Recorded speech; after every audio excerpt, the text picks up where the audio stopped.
Assalamualaikum warahmatullahi wabarakatuh.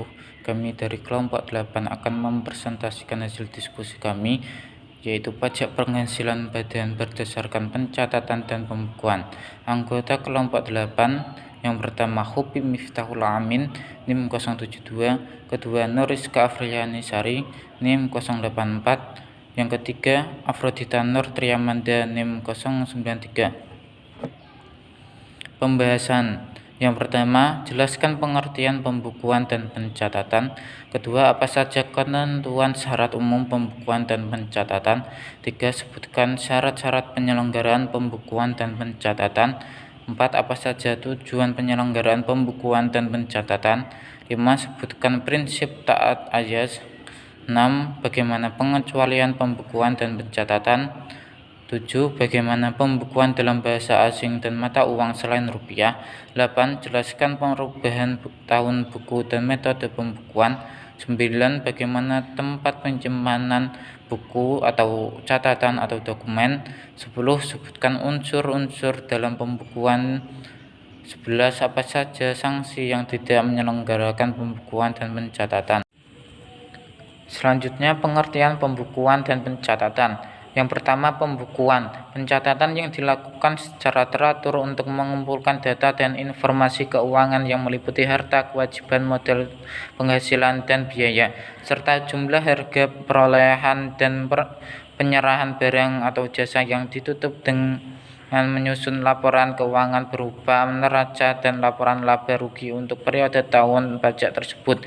Yang kedua, pencatatan, yaitu pengumpulan data secara teratur tentang peredaran bruto dan atau penghasilan bruto sebagai dasar untuk menghitung jumlah pajak yang terutang, termasuk penghasilan yang bukan objek pajak dan yang dikenakan pajak yang bersifat final. Ketentuan umum pembukuan dan pencatatan. Yang pertama, ketentuan umum pembukuan. Ketentuan pokok pembukuan pasal 28 Undang-Undang Nomor 28 Tahun 2007 yang wajib menyelenggarakan pembukuan. Yang pertama, wajib pajak WP badan.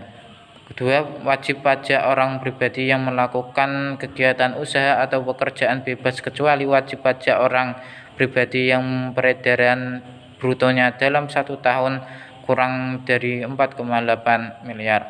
Sedangkan yang dikecualikan dari kewajiban pembukuan menurut pasal 28 ayat 2 UU KUP adalah WPOP yang melakukan kegiatan usaha atau pekerjaan bebas yang diperoleh menghasilkan neto dengan menggunakan norma penghitungan penghasilan neto.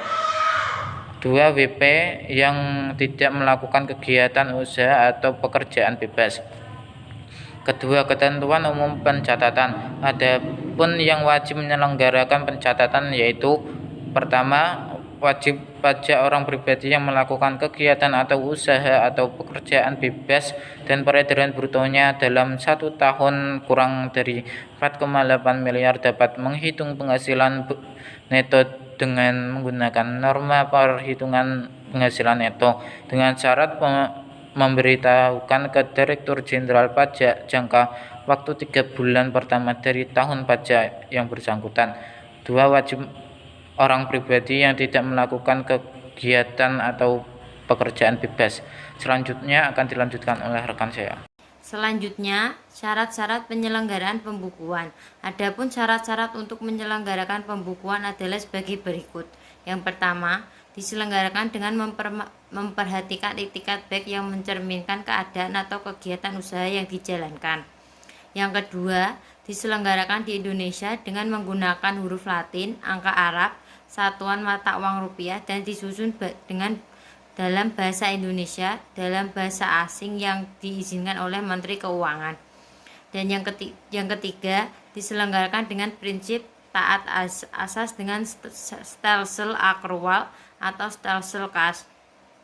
Yang keempat, pembukuan dengan menggunakan bahasa asing dan mata uang selain rupiah dapat diselenggarakan oleh wajib pajak setelah mendapatkan izin Kementerian Keuangan.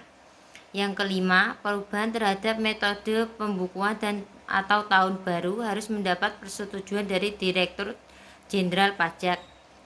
Yang keenam, pembukuan sekurang-kurangnya terdiri dari catatan mengenai harga, kewajiban modal, penghasilan dan biaya serta penjualan dan pembelian sehingga dapat dihitung besarnya pajak yang terutang. Yang ketujuh, dokumen-dokumen yang menjadi dasar pembukuan atau pencatatan serta dokumen lainnya yang berhubungan dengan kegiatan atau usaha pekerjaan bebas wajib pajak wajib disimpan selama 10 tahun. Selanjutnya, syarat-syarat penyelenggaraan pencatatan. Yang pertama, pencatatan harus diselenggarakan secara teratur dan mencerminkan keadaan yang sebenarnya dengan menggunakan huruf Latin, angka Arab, satuan mata uang rupiah, dan disusun dalam bahasa Indonesia. Dan yang kedua, pencatatan dalam satu tahun harus diselenggarakan secara kronologis. Yang ketiga, catatan dan dokumen yang menjadi dasar catatan harus disimpan di tempat tinggal. Catatan dan dokumen yang menjadi dasar pencatatan harus disimpan di tempat tinggal wajib pajak atau tempat kegiatan usaha atau pekerja bebas dilakukan selama 10 tahun. Yang kelima, pencatatan harus dapat menggambarkan antara lain peredaran atau penerimaan bruto dan atau jumlah penghasilan bruto yang diterima dan atau diperoleh, penghasilan yang bukan objek pajak dan atau penghasilan yang pengenaan pajak bersifat. Tujuan penyelenggaraan pembukuan dan pencatatan. Tujuan penyelenggaraan pembukuan dan pencatatan adalah untuk mempermudah kegiatan. Yang pertama, pengisian SPT, yang kedua penghitungan penghasilan kena pajak, yang ketiga penghitungan PPN dan PPNBM, dan yang keempat penyelenggaraan pembukuan juga untuk mengetahui posisi keuangan dan hasil kegiatan usaha atau pekerjaan bebas. Selanjutnya, prinsip taat asas. Prinsip taat asas adalah prinsip yang konsisten digunakan dalam metode pembukuan dengan tahun-tahun sebelumnya untuk mencegah penggeseran laba atau rugi. Prinsip atas asas dalam metode pembukuan misalnya dalam penerapan yang pertama, stelsel pengakuan penghasilan. Apakah penghasilan diakui pada saat dilakukan penerimaan uang tunai atau berdasarkan pengakuan penghasilan? Yang kedua, stelsel pengakuan biaya. Apakah beban diakui setelah dilakukan pembayaran atau dicatat pada saat diakui sebagai beban? Yang ketiga, tahun buku, yaitu periode yang digunakan adalah Januari sampai dengan Desember. Yang keempat, metode penilaian persediaan, yaitu tidak dilakukan perubahan metode pencatatan penilaian persediaan. Dan yang kelima, metode penyusutan atau amortisasi, yaitu tidak boleh menyusutkan aktiva tetap perusahaan dengan metode penyusutan yang lain. Selanjutnya, stelsel akrual dan stelsel kas atau accrual basis and cash basis. Stelsel akrual adalah suatu metode penghitungan penghasilan dan biaya dalam arti penghasilan diakui pada saat perolehan dan biaya diakui pada saat terutang. Termasuk dalam pengertian stelsel akrual adalah pengakuan penghasilan berdasarkan metode persentase tingkat penyelesaian pekerjaan yang umumnya dipakai dalam bidang konstruksi dan metode lain yang dipakai dalam bidang usaha tertentu seperti real estate. Stelsel kas adalah suatu metode yang menghitungnya didasarkan pada penghasilan yang diterima dan biaya yang dibayar secara tunai. Selanjutnya, materi akan disampaikan oleh rekan saya. Hitungan pajak penghasilan dalam memakai stelsel kas harus memperhatikan hal-hal sebagai berikut, yaitu 1. Penghitungan jumlah penjualan dalam suatu periode harus meliputi seluruh penjualan, baik yang tunai maupun yang bukan. Dalam menghitung harga pokok penjualan harus diperhitungkan seluruh pembelian dan persediaan. Yang B yaitu dalam memperoleh harta yang dapat disusutkan dan hak-hak yang dapat diamortisasi. Biaya-biaya yang dikurangkan dari penghasilan hanya dapat dilakukan melalui penyusutan dan amortisasi. C. Pemakaian stelsel kas harus dilakukan secara taat asas atau konsisten. Tahun buku dan metode pembukuan.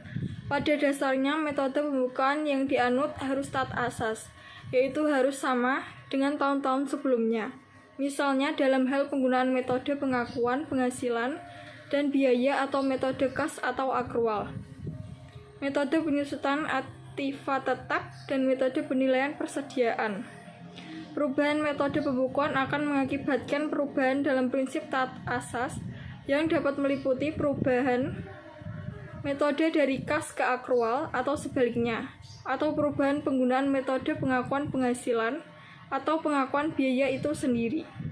Unsur dalam pembukuan yaitu 1. Pembukuan kas atau bank, 2. Pembukuan piutang, 3. Pembukuan persediaan, 4. Pembukuan harta yang dapat disusutkan atau diamortisasi, 5. Pembukuan harta lainnya, 6. Pembukuan utang, 7. Pembukuan modal, 8. Pembukuan penghasilan, 9. Pembukuan biaya, dan 10. Neraca dan perhitungan laba rugi.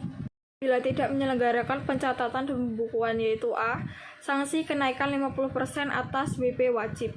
Pembukuan atau pencatatan yang tidak menyelenggarakannya yaitu pembukuan atau pencatatan dasar hukum pada pasal 14, 5 Undang-Undang PPH nomor 7 tahun 1983 sampai dengan Undang-Undang nomor 17 tahun 2000.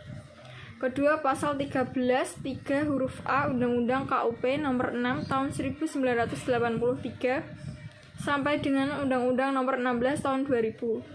Yang ketiga yaitu KEP DJP nomor KEP 536 atau PJ atau 2000. Yang ke B yaitu setiap orang yang dengan sengaja 1. Memperlihatkan pembukuan, pencatatan atau dokumen lain yang palsu atau dipalsukan seolah-olah benar atau tidak menggambarkan keadaan yang sebenarnya. Kedua, tidak menyelenggarakan pembukuan atau pencatatan di Indonesia, tidak memperlihatkan atau tidak meminjamkan buku, catatan atau dokumen lainnya. 3. Tidak menyimpan buku, catatan atau dokumen yang menjadi dasar pembukuan atau pencatatan dan dokumen lain termasuk hasil pengolahan data dari pembukuan yang dikelola secara elektronik atau diselenggarakan secara program aplikasi online di Indonesia. Di kelompok kami, terima kasih. Wassalamualaikum warahmatullahi wabarakatuh.